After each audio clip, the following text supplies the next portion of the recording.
Let's be real for a second. There are moments, maybe you're in one right now, where it feels like life is coming at you from every direction. Your plans are unraveling, your phone's blowing up with bad news. People you trusted let you down. You're overwhelmed, exhausted, and if one more thing goes wrong, you might just lose it. Sound familiar? We don't talk enough about those moments. The ones where you feel like you're one breath away from a breakdown. The ones where the chaos is so loud, you can't hear yourself think. And in those moments, everyone around you says, just stay calm. As if calm is some magic switch you can flip when your world is burning. But I'm not here to tell you to just stay calm. I'm going to show you how to, not with wishful thinking, not with shallow advice, but with real, practical tools that work when you're in the middle of the storm. Because staying calm isn't about pretending everything's fine. It's about choosing what to focus on, what to say, and what to do, even when everything inside you is screaming. When life feels like it's spinning out of control, the fastest way to ground yourself is to shift your focus to what's in your control and let go of the rest. The mistake we make over and over again is thinking we can fix everything, solve everything, carry everything, but the truth, you can't. You're not built for that.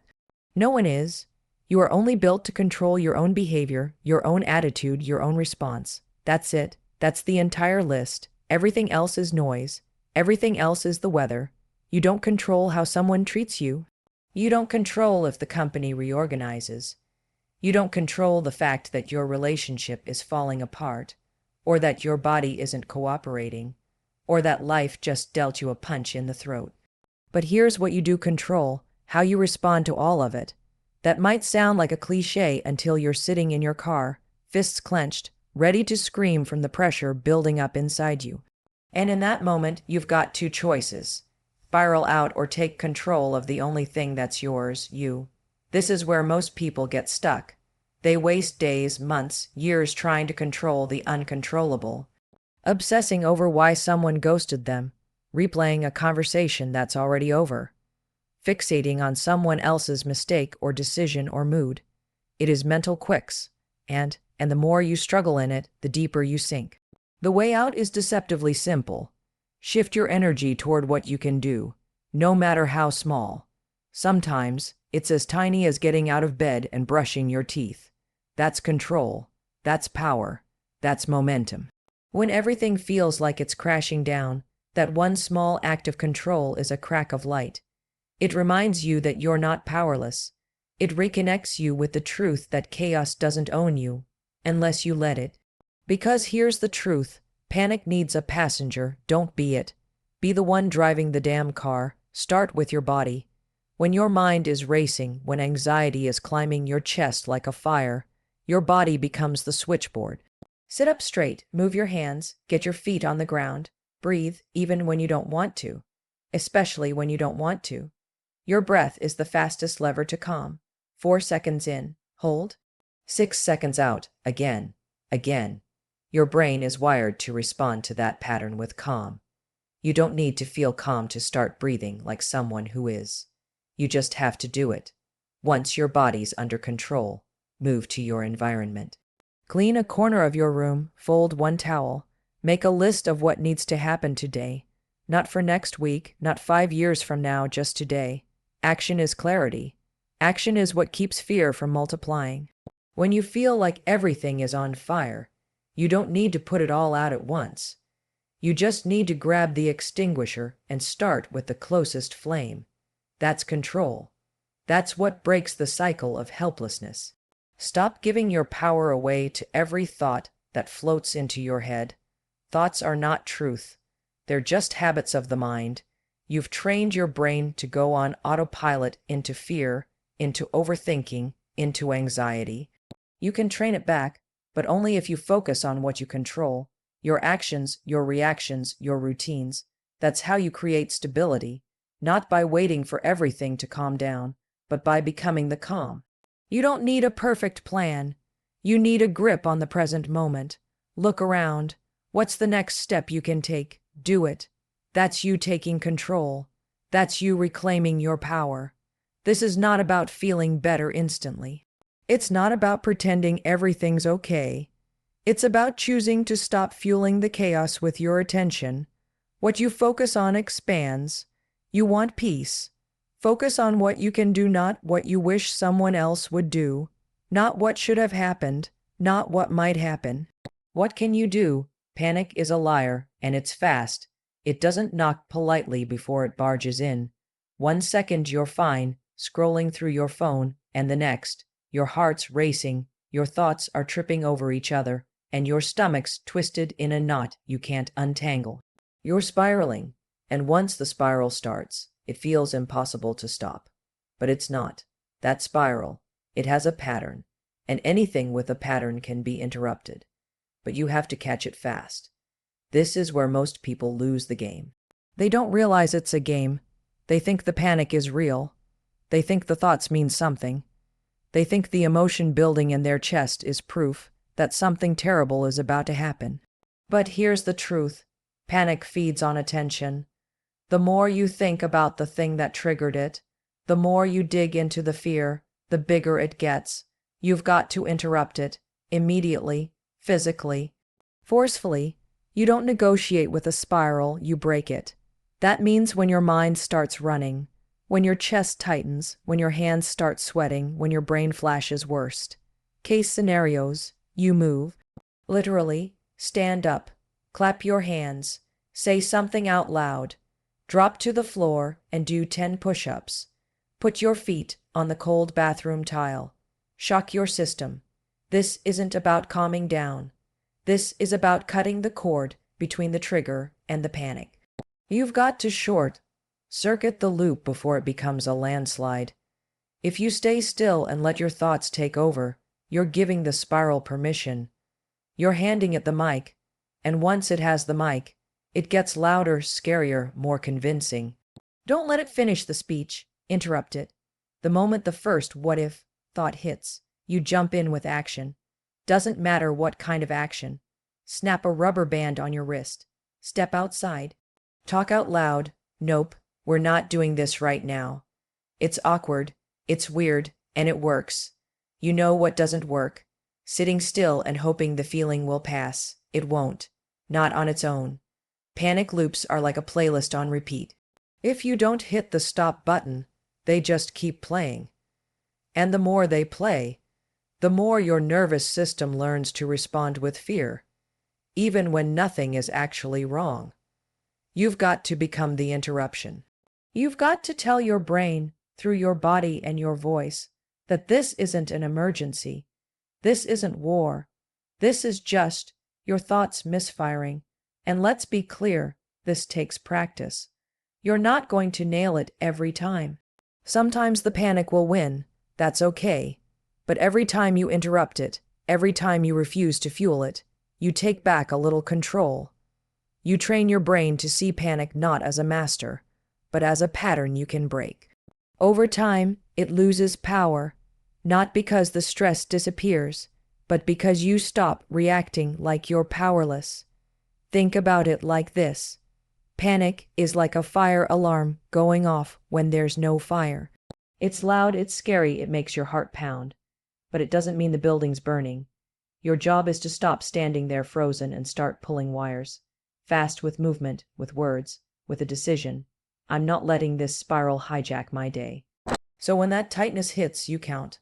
5-4-3-2-1. And then you move. That countdown pulls you out of your head and into the moment. It's a mental pattern interrupt. You're breaking the cycle before it gains momentum. That's the key. Catch it early. Don't wait for the fear to peak. You stop it before it climbs. This isn't magic. It's neuroscience. Your brain can't focus on a panic spiral and an intentional physical task at the same time. So give it a task, any task, stand on one leg, brush your teeth with the wrong hand, say the alphabet backwards, anything that pulls your brain out of the emotional fog and into the present moment. The goal is not to feel better. That comes later. The goal is to stop the panic from growing. You do that by acting, not thinking, not analyzing, not asking, why do I feel like this? You act, you move, you interrupt, you override the spiral with a signal that says, we're not going there. And you repeat it as many times as you need to. That's how you take your power back. Thinking feels productive. It feels like you're doing something, solving something, figuring something out. But let's tell the truth here. Most of the time, you're not thinking, you're looping. You're overthinking, replaying, predicting, obsessing, drowning in mental noise. That isn't clarity. That's quicksand. And the more you think, the deeper you sink. The way out is not more thinking. It's action. Any action, because action breaks the grip of paralysis. The problem is, you've been trained to believe that if you can just think hard enough, long enough, you'll find peace, that the answer will appear. But it never does, because the problem isn't the situation. It's your inaction. The longer you sit and stew, the bigger everything feels. The scarier the consequences seem. Your brain becomes a horror movie director, and you're the star. The only way to shut it down is to get out of your head and into your life. This is why people spin for weeks, months, years. They want to get their thoughts in order before they act. That's backwards. Your thoughts don't calm down before action. They calm down because of action. You don't wait to feel ready. You don't wait to be confident. You move while your legs are shaking. You show up while your stomach is tight. You take the step before the fear leaves, because otherwise it never will. Your brain is wired to protect you. It doesn't care about your growth, your dreams, your peace. It cares about avoiding discomfort. So the moment you think about doing something difficult, having the hard conversation, making the phone call, setting the boundary, hitting publish, your brain throws up a wall of resistance. That's fine. Let it and then act anyway, because when you take action, you send a message back to your brain. I'm in charge, not you. This is where everything changes, because when you anchor yourself in action, your identity starts to shift. You stop being someone who freezes, someone who overthinks, someone who breaks down under pressure. You become someone who moves, someone who does the thing, even when it's hard, especially when it's hard. That's real confidence, not fake positivity or motivational fluff. Confidence is built through evidence. Every time you act, you create proof that you're capable, that you're resilient, that you can handle it. And the action doesn't have to be huge. In fact, it shouldn't be. Big actions trigger big fear. You need small, undeniable wins. One drawer cleaned, one text sent, one workout started, one job application submitted. These little moves are compound interest for your mental state. Stack enough of them, and you become unstoppable. Not because life gets easier, but because you get louder than your excuses. People think they have a motivation problem. No, they have an action problem. Motivation doesn't come before action. It comes after. You don't wait to feel like doing the hard thing. You do the hard thing and the feeling follows. That's how the human brain actually works. You want to feel better, move your body, take one tiny productive step, get out of the loop and into momentum. That's how you stabilize when everything feels shaky. If you're overwhelmed, simplify. You're probably trying to do 10 things at once in your head. Narrow it down to one. What's the one next action you can take in the next 5 minutes? Do that. Don't journal about it. Don't meditate on it. Don't call 5 people to talk it through. Do it. Thinking is not a strategy. Action is. And once you're in motion, everything starts to look different. You stop catastrophizing when you're busy solving. You stop spiraling when you're stacking wins. You stop doubting yourself when your hands are moving, and your energy is directed somewhere outside of your mind. That's why action is the anchor. It holds you steady, not because it fixes everything immediately, but because it grounds you in the only thing you control, your behavior. So when the fear hits, when the panic rises, when your thoughts start screaming, "You can't handle this," don't argue back. Just move, don't explain, don't delay, act. Show your brain who's in control. That's how you reclaim your calm. One small, deliberate action at a time. Fear talks loud. It uses your voice. It hijacks your thoughts. It slips in so quietly, you don't even notice when it's running the show. But here's the trick: it doesn't tell the truth. Fear exaggerates. It distorts. It takes worst case scenarios and sells them to you like facts. It's not giving you insight, it's feeding you lies wrapped in emotion. And if you don't get conscious, you start repeating those lies to yourself and calling them reality. You say things like, I can't handle this, or this will never get better, or if I mess up, it's over. Those aren't facts. Those are fear scripts, and you've been rehearsing them so long, they feel like your inner monologue, but they're not you, they're just noise. The problem isn't that you feel fear. The problem is you speak it. You reinforce it. You give it power every time you say something that sounds final, hopeless, or dramatic. You want to stay calm when life is trying to break you. You've got to become ruthless with your language. Your words are either building your strength or feeding your fear. There's no neutral, so pay attention. What are you saying when things go sideways? Are you telling the truth, or are you repeating fear? Let's break that down. The truth is grounded. It's simple. It's measurable. I'm overwhelmed, but I can figure this out one step at a time. That's truth. I've never been through this before, but I've survived hard things before. That's truth. Compare that to what fear says. I'm screwed. This is the end. Nothing ever works out. Those aren't just unhelpful. They're inaccurate. And the more you say them, the more your brain believes them. That's how fear becomes your default setting. So how do you fix it? You start talking back. Not with toxic positivity, not with fluffy affirmations you don't even believe, but with grounded, calm truth. You reframe the fear in real language. You say, this is uncomfortable, not impossible. You say, I don't know how this will end, but I know I'll keep showing up. You remind yourself that your fear is loud, not wise. That it's emotional, not logical. You don't deny the fear. You just stop letting it speak for you. And when you're under pressure, when you're tired, when you're scared, you have to be twice as careful. That's when fear loves to sneak in and disguise itself as reason. That voice that says, why even try? Or you always mess things up. That's fear, dressed up as logic. Recognize it, call it out, and replace it with something stronger. Not fantasy, just fact. Here's a fact. You've been through worse.